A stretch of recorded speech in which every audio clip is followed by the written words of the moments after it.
In our first panel, titled In-Store Technologies That Make Omnichannel a Reality, we dive into the technologies and trends pushing the omnichannel vision forward. The panel is powered by Altavant. Please give a very warm welcome and let me invite to the stage Adam Docrat, the head of IT at Ater, Sudhir Syal, the CBO at Lenskart, Daniel Gomez, CDO at Malki Group, Bastien Renault, the Director of Professional Services at Altavant, Nadine Benchaffai, the CEO at Abfab Foods, and your moderator for the session, Ksenia, Ternyuk, the CEO of Reborn Retail. Please come and join us to the stage.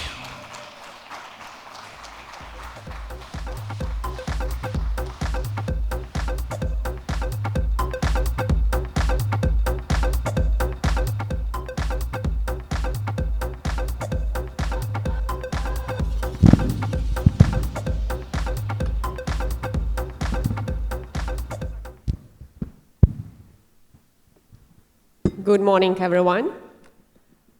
I hope everyone managed to get to this room. And we start today's discussion how in-store technology enable omnichannel reality. And we know by 2024, so only in 1.5 years, AI-generated speech technology could power more than half of all human interactions. And by 2025, so just in a few years, 50% of all interactions and all work will be replaced and automated. And in 8 years, by 2030, 80% of population will be connected to 5G. So it means that more than 6 billion of our population will be able to send files and communicate through technology. It means that the new virtual ecosystem is arising and creates an alternative to our physical reality. It overlaps or it connects together. So finally, there's blurred line between physical reality and virtual reality. We create seamless experience for our clients. So let's discover together how the technology enables us to dive into different realities and to be connected to our clients through different dot points. And I would like to ask the first question to my colleagues. How do you define omnichannel, and what does omnichannel mean for you? Well, so if I may start, for me, omnichannel, and I see it from a human perspective, is when the people working in retail, people who used to work in offline retail, they don't see this division between offline and online, between traditional marketing channels and digital marketing. When they completely see from the customer perspective that they're engaging through different channels and they have to deliver the service through any channel. And also for the people who are digital natives, who in any company transformation, they can be taken as these new people with these new ideas. So there is a lot of rejection by the traditional teams. When these people come with a digital native, they also spend time in the physical channels. They spend days, nights working with the retail teams, and they feel the customer, the direct engagement from the customer. So for me, omnichannel is when everyone in the whole organization, online, offline, back office, they're focused on the customer, and they understand that our customers, they live fluidly. They move between digital channels and offline channels, and then in the future, even on these virtual channels that are appearing. Thank you very much, Daniel. Could you just introduce yourself probably to the audience? What do you do? Yeah, so my name is Daniel Gomez. I work for Malki Group. We're a distribution and retail company from Saudi Arabia. We also have business in the UAE, and we're focused on luxury, and we have a big retail expansion, and our vision is also to become fully omnichannel. Thank you very much, Daniel. Nadine, would you like to add and to share your vision of omnichannel? Yeah, I mean, just brief intro. So my name is Nadine Benchaffai. We're in the world of restaurants, so with brands like Tocado and Circle Cafe. Omnichannel, I think, we've kind of probably been a sector that's been quite revolutionized probably in the last 5 years quite dramatically with omnichannel. One, with the advent of aggregators. So for us, it means being able to serve consumers not just in-store, but obviously at home, and delivery has been probably one of the biggest changes with the advent of the likes of Deliveroo, Talabat kind of entering the marketplace. The other part for us at omnichannel is really all the different touch points that we can have with customers. So whether it is offline through I'd say online through partners, within our stores, the multiple kind of new media channels that are open to us, kind of, the drastic changes in social media from kind of your Instagram to your TikTok. And also the whole changes we've had in tech that enables us to do so much more in terms of loyalty schemes, in terms of trying to really get the data of our customers and be able to interact more without quite probably bombarding them on the other side. Thank you very much, Nadine. Thank you. Great to be here. I'm Sudhir. I'm the CBO of Lenskart Middle East.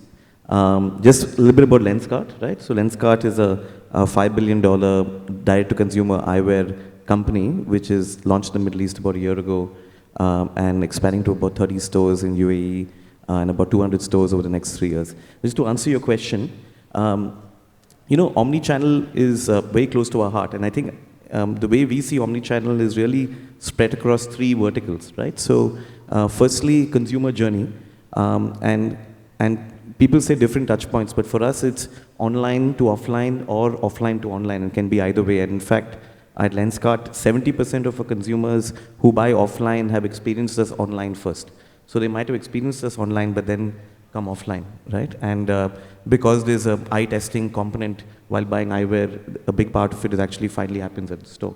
Number one. Number two, when it comes to supply chain as well, omnichannel replicates the same supply chain for online and offline, which then keeps inventory costs low, which is also a big component of omnichannel, which people don't necessarily pay enough attention to.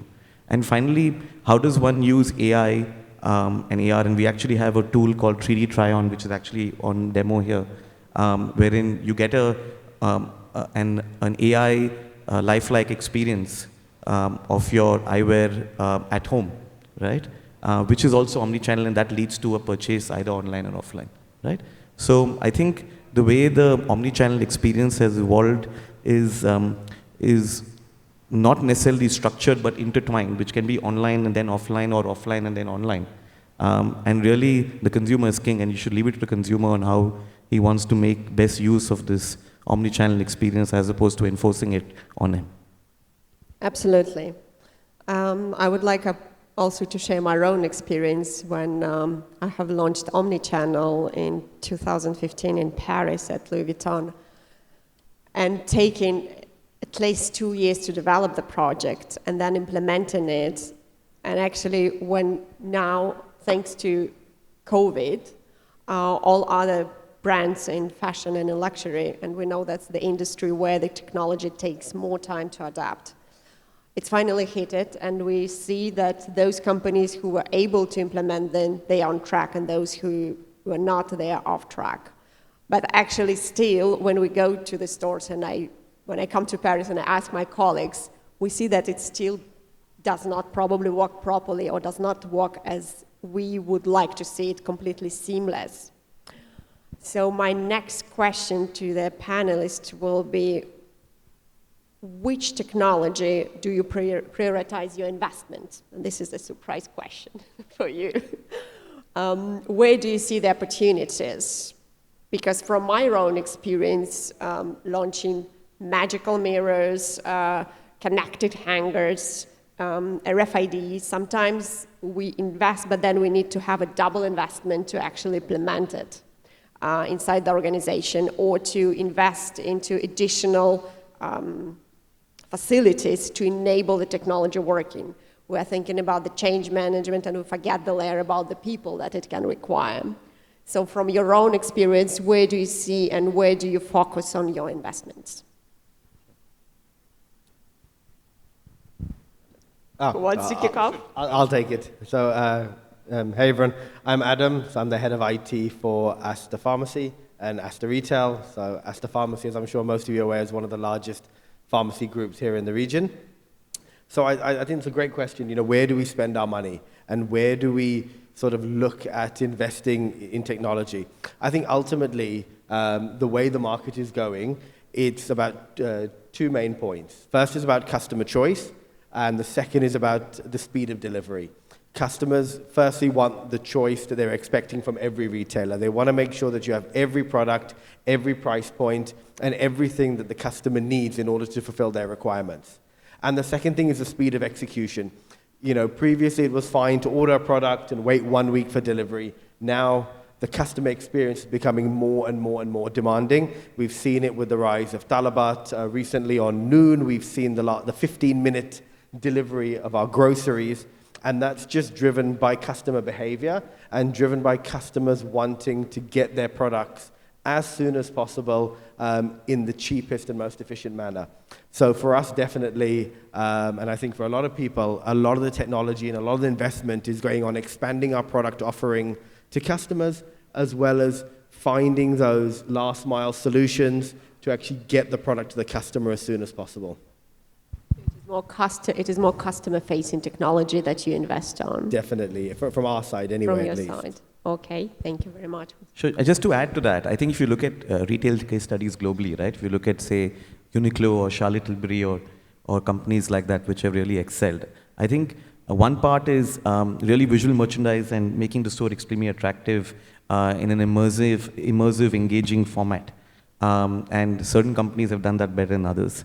Right? And the second is anything that enables consumer experience, and like he said, makes it faster. And if you look at Apple and what they've done in retail with the Genius Bar and multi-point POS, right? Which is every salesperson is a POS terminal, and something other companies have mimicked as well. I think if you focus your efforts and investments on thinking consumer first, on such these two verticals, these have seen the maximum impact. So you place your customer in the center and your consumers in the center, and then you provide the technology to that. Someone else want to add? I mean, from our side, I think it's a balance between the consumer side without adding so much complexity on the back end that then we've then failed to deliver, because we're delivering meals at a super fast speed. And so if the systems on the back end are not integrated, so for example, when you sign up to a Deliveroo, they will typically give you a Deliveroo tablet and a printer. Talabat is the same. So if you have multiple brands operating out of one site, you could end up literally with a wall of iPads and printers and trying to keep track. So having that integrated on the back end into our POS is actually really critical. One for data and just know-how for us, but also being able to manage those. So it's trying to keep it as much customer easy, like keeping the customer side as easy as possible, and as maintaining our brand identity as much as possible. But at the same time, you cannot add complexity there. So there are times when we will not take on a partner because we simply cannot add more complexity on the back end for us. I absolutely agree with you. I think we always need to think about what is the brand identity and brand values before we're choosing the technology that should be in line with your brand DNA, because otherwise we will just enable the technology for the sickness of technology, and we should think always to what can actually increase and transmit to our clients the brand values, the brand DNA, and then this is just the tools that enables to be closer to our clients and to lower the gap between the brand, between the product and the client. Thank you. And from your opinion, which in-store technology are the most efficient for you that impacts positively your productivity or the client experience? Bastien, you want to take this one? Maybe I will go ahead on this, okay, on please. the technological aspect. So I'm Bastien, in charge of the implementation of the project in Altavant. We are a Dubai-based company, and we are focusing on the retail and distribution business, implementing any kind of solution for the digitalization of your flows. So it goes from RFID, POS, mobile POS, you name them. So a lot of technologies are available now and way cheaper than years ago. The problem is not, as you said before, it's not the technology, it's what is your need. Basically, most of our retailers, we are facing retailers that have a lot of data, a lot, because it has been, they've been a race for years to have a lot, thinking that maybe one day we will use. Most of them will never be used, but there was this kind of bulimia. They were clearly data alcoholic. They wanted to accumulate, but the problem is not the quantity of the data you're having, is what do you do with this? And how do you share this data with the most important people that are the customer facing? And I'm going to focus on the stores because that's what it's all about today. The main difference you see between online and offline is that when you come into an e-com, they know you immediately. They know everything about you. Your name, your past habits, your history. But the same customer coming in the store, they don't know you. So you can be the best contributor since the last 5 years, the best VIP of the brand, nobody will recognize you. They don't know you. So that's a problem of who has access to the data and how you will transmit the data that is sleeping in your CRM for best case scenario, once a month campaign. So I'll give you a clear example of how technology can help in-store. A few years ago, we implemented a customer detection app. So we were just tracking the mobile of our customers through the loyalty app. We were detecting them 60 meters in advance in the store, so we were just displaying this information on the POS or on the device of the store. So they had a banner popping out, red, the customer is around your store, orange is in your store, green is 2 meters in front of you. And we were displaying basic informations like RFM quotation, just to evaluate the level of the customer, the favorite product or category. But the game changer was we were displaying their name. The staff was able to greet the guest by their name. It changed completely the relation. So the relationship... Personalization. Totally. So, and consideration, recognition. So we transformed, just because of technology, transactional relationship, because best case scenario, they will recognize you when you are at the post with your loyalty card, but it's too late. What is the personalization of your purchases experience? So when they've been detected from day one by their name, immediately you start to talk with to their heart. So the customer is using his heart instead of his brain to purchase, and wallet is always close to the heart, clearly. So it had an impact immediately on the income of the stores. And it's not only good for the brand image, this kind of, we call that H2H relationship instead of B2C. It's human to human. It changed the income of the store, it changes the brand image, of course, because we are all suffering from the same thing when we go into physical stores. Lack of recognition. This is one of the basic needs of human being. Recognition, consideration. That's what technology, it's just one of the examples of what technology can do in the store. But we have a lot of different ones, of course. Merci beaucoup, Bastien. Thank you so much. It touched my heart that the IT person actually talks... How do you know I'm French? Talks about the emotion. This is the most unexpected answer. And I would like to share a very short story about my experience as well, where we actually replaced all the technology and we were developing Louis Vuitton customer experience, and we completely erased all this step of welcoming, ask 3 open questions to the clients, etc., to just actually create the emotional connection with the client and completely give the freedom to the sales ambassadors to ask the questions to the clients and really create the friendship relationship. Because anything what drives in his life is emotions. People will forget what you did, people will forget what you said, but people will never forget how you made them feel. And it applies to actually any industry and any human connections that we can have in life. And that is where all the companies is moving. We start with luxury, but actually it transmits to other industries. When I talk about this, I think I did not introduce myself, being so much engaged into conversation. My name is Ksenia, and I have 15 years of luxury fashion experience. That's why I gave a lot of examples about Louis Vuitton and Alexander McQueen, where I've spent my career in Paris and in London. traveling worldwide and opening stores worldwide. And since 1 year, I'm based in Dubai, opened my own company in Reborn Retail that drives the transformation through people and technology. And we move to the next question about the challenges. How do you find, what are the main challenges that you see in implementing customer-facing technologies?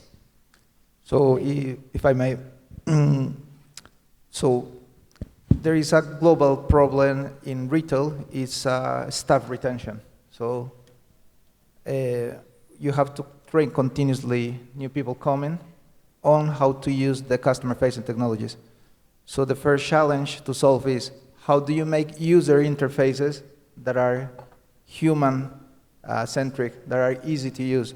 As Nadine mentioned, if you have a lot of complexity in the back end, then it will be impossible, it will take a lot of time to train the staff to manage the technology, and then as a result, we won't deliver the proper customer experience. Then a second challenge is reaching operational excellence.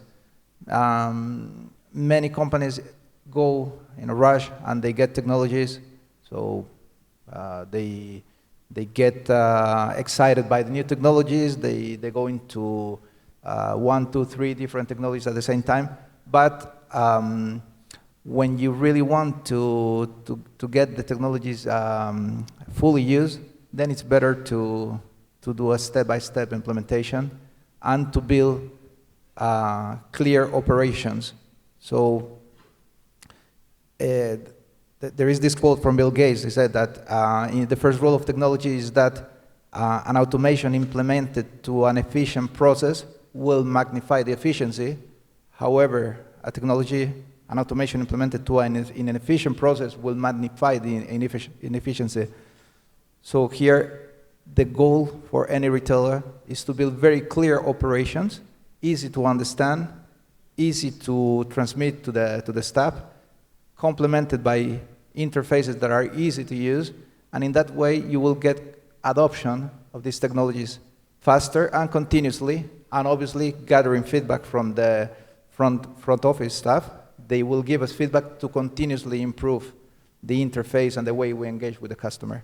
So, big challenge, implementation, but also how we, from the back, will listen to the people who are closer to our users to continuously improve the experience. I absolutely agree with you, Daniel. I'm also launching many projects if we see that the technology is great, but it's not user-friendly for the final users.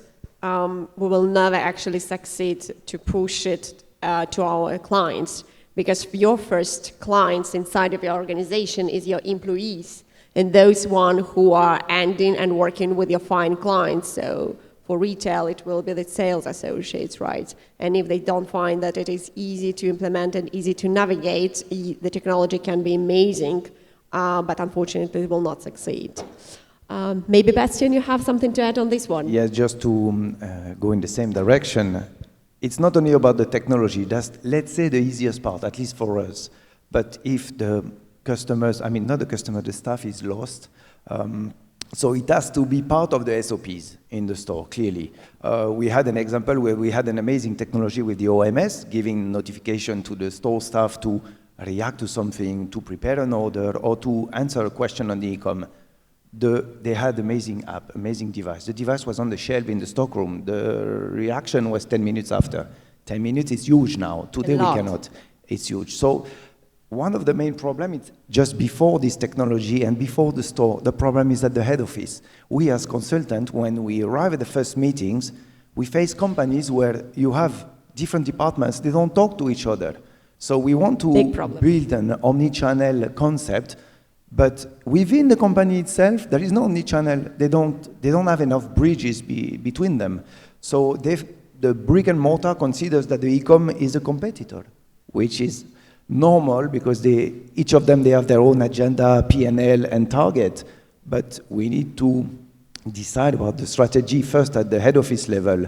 then everything will be more easy to implement technologically speaking and at the level of the SOPs. 100% on the same page with you, Bastien. Launching Omnichannel in different organizations, I saw that technology actually works perfectly. There is click and collect, it's easy to navigate, you can order it online. Why does not implement it? Well, if you give something to the sales associate and actually he doesn't touch the bonus and he will take it only from your back of house, you can push it as much as you want with the technology, but it will not work unless he will understand that by selling it from e-com and suggesting it to our client, and putting the client needs first, and he will actually touch also his commissions, if it is from his store, or it is from the competitor store, or it is from e-com, then he will be able to suggest it to the client. Until then, it will not work. Or if we'll take the supply chain and logistics, it's not fulfilled correctly in one of the points, well, you can suggest it to the client, but then there is no stock on that location. So 100% sharing your experience. Nadine? I mean, within the restaurants, like I touched on it before, like the biggest challenge is trying to keep it super simple for the consumers. So for example, we wanted to implement a loyalty program. So you kind of also look back on your own experience. So for me, every time if I go into a store, the minute they say download an app or I'm off, I'm just not going to do it. So it's trying to implement something that is super simple from a customer point of view so we don't lose them. And then on the flip side, it needs to integrate live within our POS system. It needs to not hold up the line, so we're serving. So for example, it's something like Tocado, you might have a long line. You cannot hold up that line at the end on the payment till because you're trying to get some customers' details.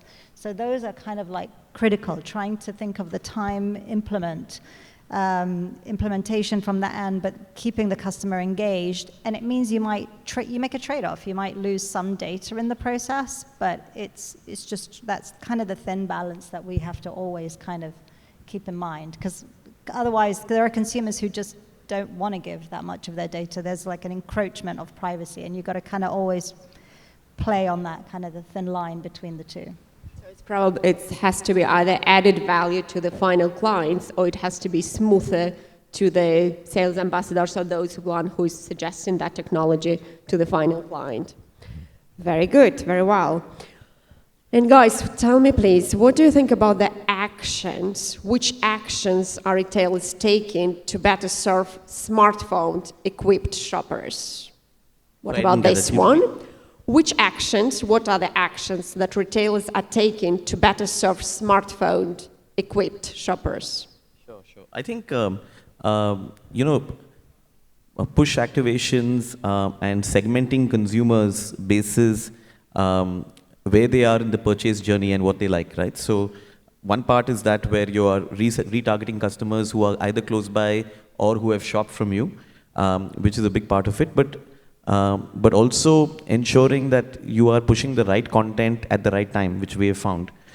In our business, like a lot of other business tends to be a weekend business, but also spikes during certain times of the year, right?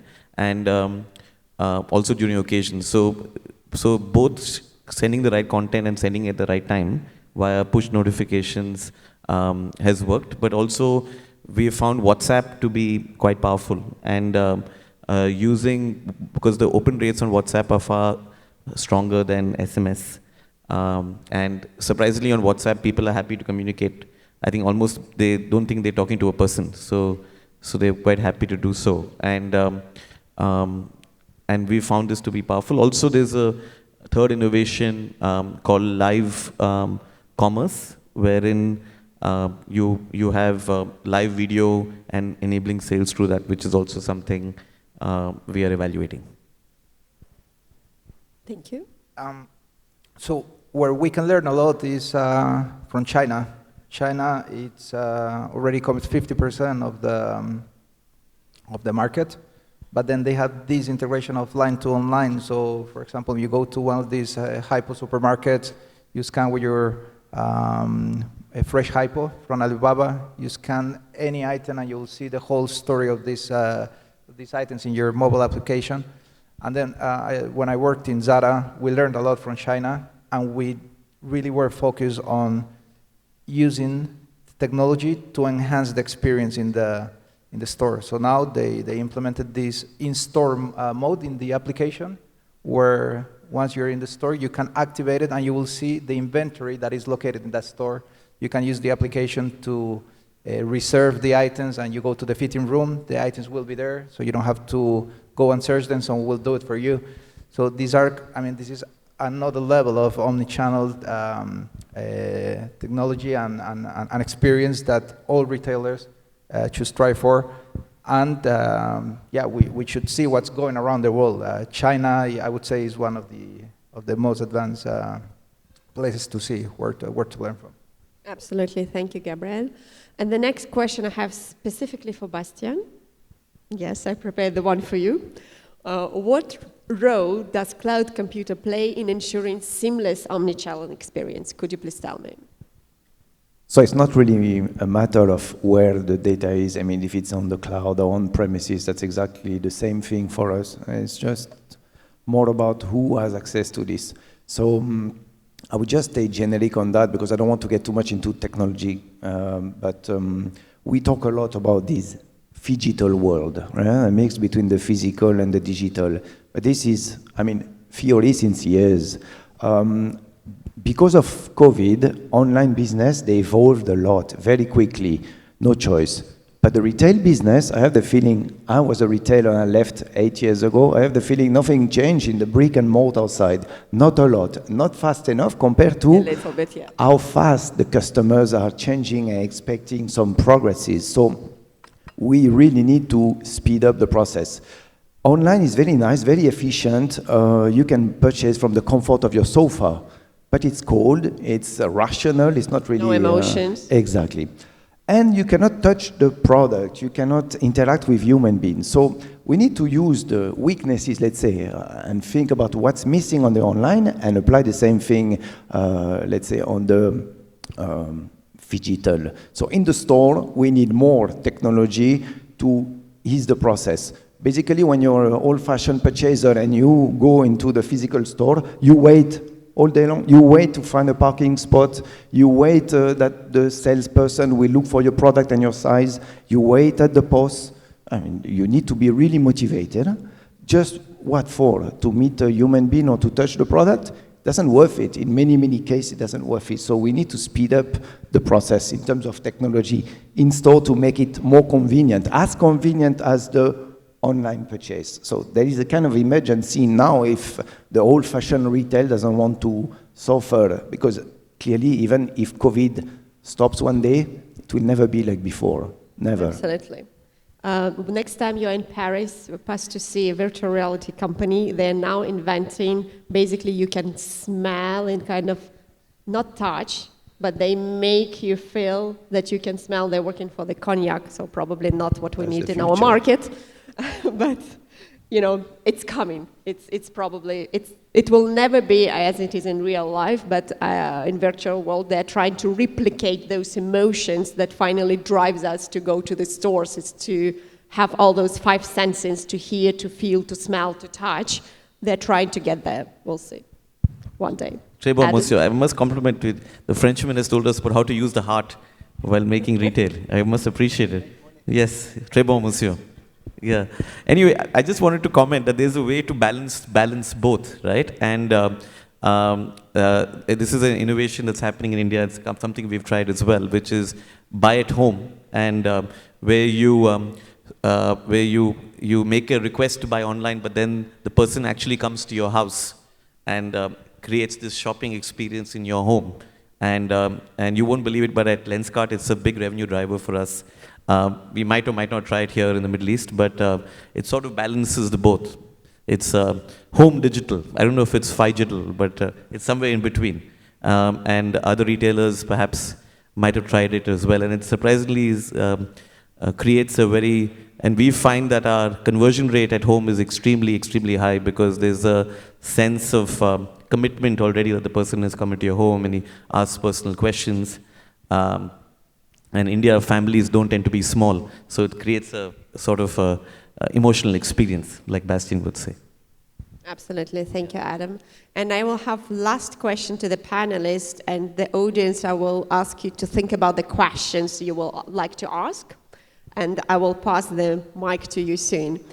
Nadine, what do you think in the digital and omni-channel world? What is the new role of the stores? So many years ago when we were starting, when you had the advent of kind of Deliveroo coming in and Talabat and then cloud kitchens, right? We were told bricks and mortar stores are dead. You know, forget it. Nobody's going to come to your stores anymore.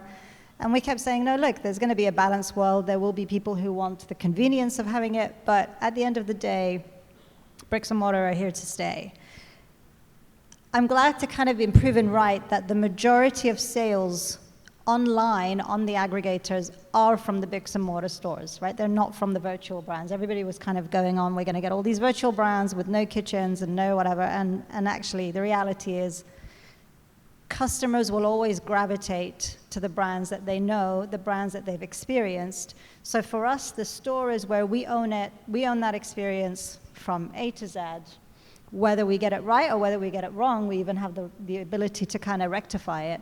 So from the staff experience, from the ambience, from the food quality, everything we control 100%. And that's kind of where we want to build the engagement and the loyalty, so that then when they can go online, they're more likely to pick us because they kind of already have an emotional attachment with us. And so I see that. I mean, like, so for example, you go in DIFC, I remember the other day I went in and they were singing happy birthday to a customer. That's relationships that they've built over time. Now, you know that customer is definitely going to order Tocado than he's going to order anywhere else when they're going kind of online. So it's here to stay. Has the business model changed over time? Absolutely. Are there stores that are more heavily driven on delivery that no longer probably makes sense from a business model to be paying the kind of rents that we pay when you're actually paying 20% plus to aggregators? 100%. So the business models have definitely changed drastically, I would say, over the last 5 years. But definitely the stores are there.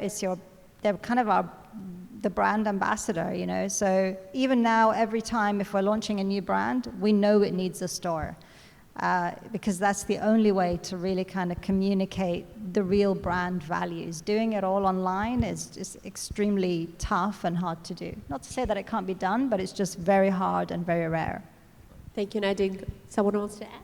Yeah, so I think it's a great question. I think everyone is always worried about the removal of brick and mortar stores. Something that we've been looking at doing is, we're slightly different in a pharmacy because, you know, customers do feel that sense of comfort when they talk to a medical professional. They get professional advice for their needs.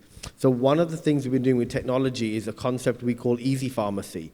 Now, easy pharmacy for us is automating a lot of the processes that the store staff are doing on a day-to-day basis. So when we automate those processes, we make it easier for them to receive transfer orders, create purchase orders, and do all the back office admin tasks. It allows them to spend more time with the customer and more time to give that personalized experience to the customer, speaking to the customer, finding out what their requirements are. Our customers generally tend to be very, very sensitive. They've just come from a doctor normally, they're sick, they're in need of their medication, and they want you to be considerate of them, their feelings, and what they need. So ultimately our aim with our pharmacies and our aim with our staff is to really provide that extra special, next level customer care. And I think by doing that and going that extra step, you then sort of take away the customer's need to then go online and driving them more to the store because they know they're going to get that personalized experience and that one-to-one attention that they need, especially in a time when they're sick and a time when they need some assistance. Absolutely. Daniel, would you like to add something on this one? The stores is the place, as Nadine mentioned, where you build the experience. When you go to a store, you see the merchandising, you feel the smell, you listen to the music. So this will stay, and actually post-COVID, we see how people are coming back to restaurants, to stores, to have a real life experience.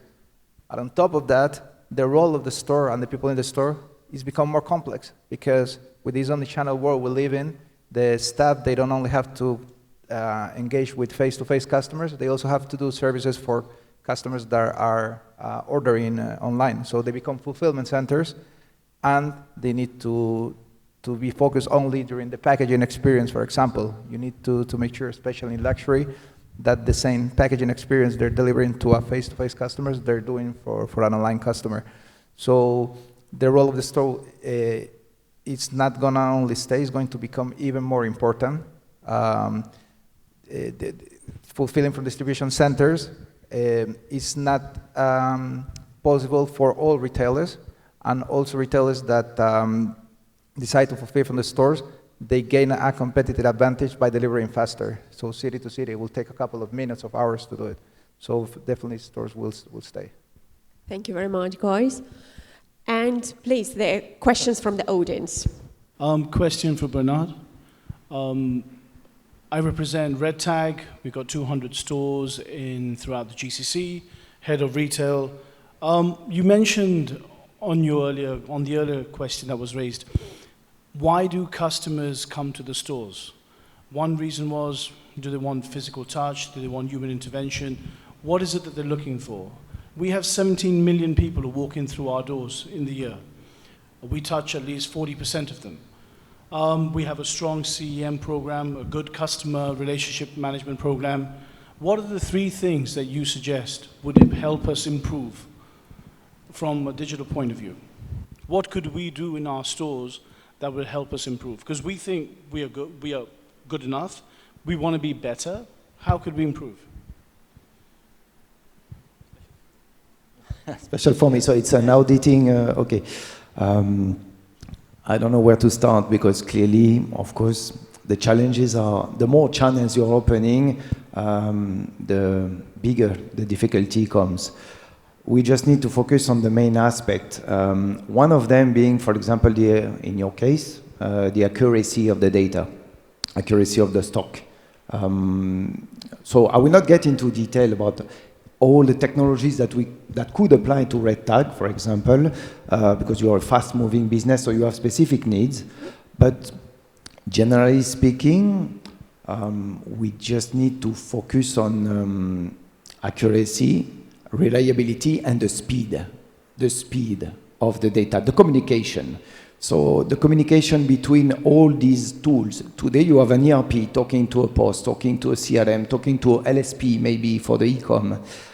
All these tools speak different languages, and if you don't have a perfect connector, and I'm talking only about the technological aspect, perfect interface, and that's the tricky part, then regardless what you do in terms of operation, you will fail. First, you need to stabilize the IT ecosystem of all these channels. When it's done, then you can focus on the rest. But the first part, connections. Thank you. Thank you very much. Anybody Anything else? else?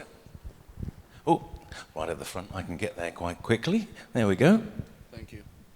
Hello, my name is Rahim, and I'm representing brands. My question is, how does Omnichannel differ between the luxury market and affordable market?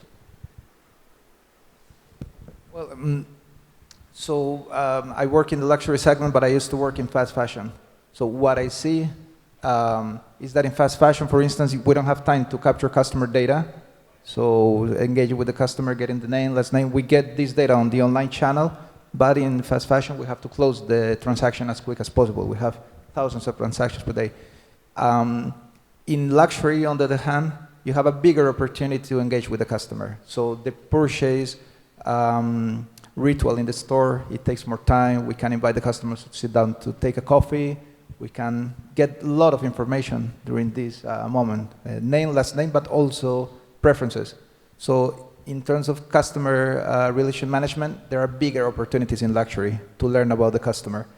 Then another element is the purchase experience in both channels. So in luxury, the closing transaction ceremony is very important. How we package the item, how we give the bag to the customer. But also, if we do it online, we don't want the customer to feel, if they buy online, that experience is different. So we spend a lot of money and resources on training so that people that are packaging the parcels in the store or in a fulfillment center, they deliver exactly the same experience that you would have by going to a store. Just to add to that, I think that for a luxury brand as opposed to a brand which is more accessible. The accessible brand is looking at more repeat purchase, so that's a bigger KPI, whereas for a luxury brand, one customer is worth more in one purchase. Plus the richness in content collection, I think there's more curiosity when it comes to a luxury brand. So sort of balancing both from that perspective. And I will add on that one, as I spent many years working in luxury, I think it is attention to the details, which is very important in a physical environment and has the same importance in omnichannel environment. So all the attention from the packaging, how you will open it, time to delivery time, etc., customer pays big attention, while in FMCG, the client can close their eyes to some point. So it is the quality which matters, and each touch point with the client, even if he receives the item online to his home. It's who's going to bring it, how it's going to bring it, what time it will take. That matters to the client. Thank you very much. Thank you. Any more, guys? Any more for any more? Ah, over here. Well, you guys are popular today. They want to talk to you. By the way, Adam, you're rocking those socks today. I love those socks. There we go. That's how we attract the attention to the details. Hi, my name is Nahia. I'm from GDR Payment Solutions. My question is from Daniel. I just wanted to know that since you say that there's a privacy issue from the customer side, like if we can call the customer by their name if they're coming to your stall or your supermarket, and maybe they will think that there's an apprehension from their side that maybe you invade their privacy. What else information you are collecting for the customer? So how do you cope up with that? I think there was an issue with the sound. Can you please repeat? Okay, my question is, since you came up with an idea that we are coming up with a solution that customers to coming to our superstore or our retail stores, and we are calling with their own name. So I'm just saying that maybe the customer may think that, you know, how much information you are collecting from them. So how do you cope up with that? And what is your solution out of it? Yeah, it comes again to training. If, okay, I think no retailer has managed to get the level of that someone comes into the door and you know the name. Not yet, that technology is not yet. But what we do when a customer comes to our shop, first of all, if it's a regular customer, obviously the sales staff will recognize them and already this relationship is built. But when we try to identify the customer through our CRM application, we just can you please give us your telephone number? We identify the customer. And then, instead of going directly to say, hello, Mr. or Mrs., we just start asking questions related to the last purchase, for example. Okay, can you, do you like the item that you bought last time? For some customers, it is a big surprise. However, what we really focus on when we're capturing customer data, we explain the reason why we're capturing this data. Can you please tell me your name? These are the benefits that you're going to get if you let us build this relationship with you. We're going to call you for special events. We're going to give you exclusive access to new collections that are coming. So if they understand the why and the benefit, there will be less resistance on giving the data, but also they will be more open to come and be recognized by it. And I think in luxury, but in any experience, you always feel great when you go somewhere and they recognize you by your name. I have my favorite place in Dubai, is a cafe. Every time I go there, they call me by my name. They don't have a CRM system, but they remember me and I feel important, I feel well treated, and I always come back there just because of this personal experience. What is the secret place, Daniel? It's called Bake Mar Gourmet in Jumeirah Road. Yeah. No, but just to complete this, because we were worried about the intimacy and the privacy of the customers. When we implemented this technology at the beginning, some customers were surprised. First of all, I have to say, for the luxury business, it's okay. You cannot do that for anything. But they gave this information. We didn't steal it. They gave their name, and we know everything. Like when you go on a website, they know everything about you. But they were, even if most of the customers that we were targeting were locals, we were afraid that, more especially ladies, might be shocked. They were amazed. They were amazed, surprised at the beginning. How do you know? But then after, they were so happy. And then it becomes a habit for the, let's say, the staff when you call the customer by your name because you have this on the device. But then after, you will do it naturally. If it's not, of course, a fast-moving business with 500 customers per day. So there is no issue at all when you call a customer by his name. Thank you. That answers my question. Well, thank you, panel. We've run out of time. Thank you, audience, Thank you. and well done. Normally, nobody asks any questions, so well done, you. Panel, can you stand on the front of the stage? We've got a photograph to be taken. Thank you very much.